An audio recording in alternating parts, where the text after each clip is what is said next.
The boy never expected this. After being sent to another world, every stat he had was at the lowest rank, until an old man everyone called Majesty walked up. He realized he was the Emperor's newly born 13th son. After the old man gave him a name, he was granted the title of 13th Prince, meaning he owned his own land from birth. After receiving the Emperor's gift, the water capital, Armelia, his E-rank water attribute suddenly surged, jumping straight to SS rank. Over the next 6 years, Jack slowly uncovered his secret.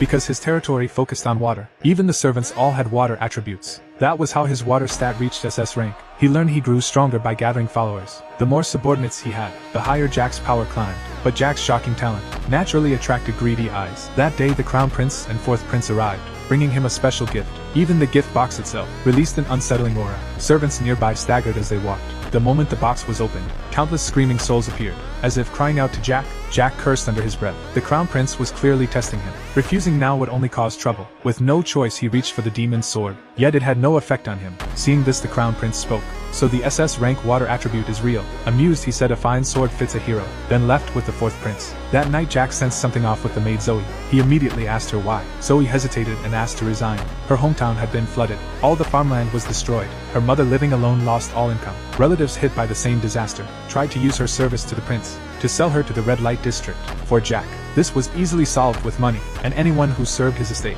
was his responsibility for life. He told Zoe to bring her mother to the estate and arranged work for her. Zoe broke down in tears, thanking Jack nonstop. But Jack felt it was not enough. He ordered the steward to buy flooded land to stop victims from being forced to sell cheap.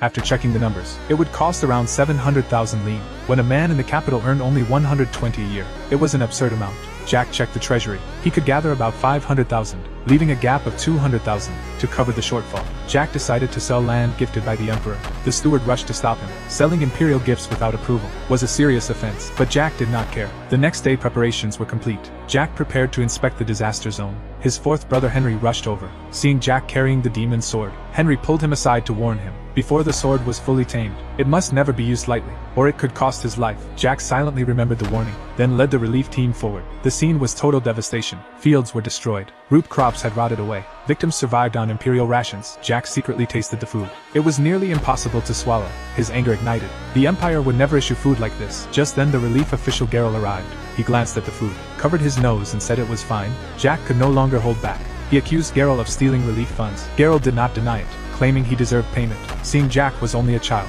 he laughed in disdain. Facing someone who profited from disaster, Jack's fury finally erupted. The demon's sword resting on the carriage seemed to sense his rage, and flew straight to him. At first the sword resisted Jack, even trying to devour him to test his strength. But Jack was born with overwhelming power. The sword was instantly suppressed, and its will finally acknowledged him. Before Geralt could react, he was beheaded in one stroke.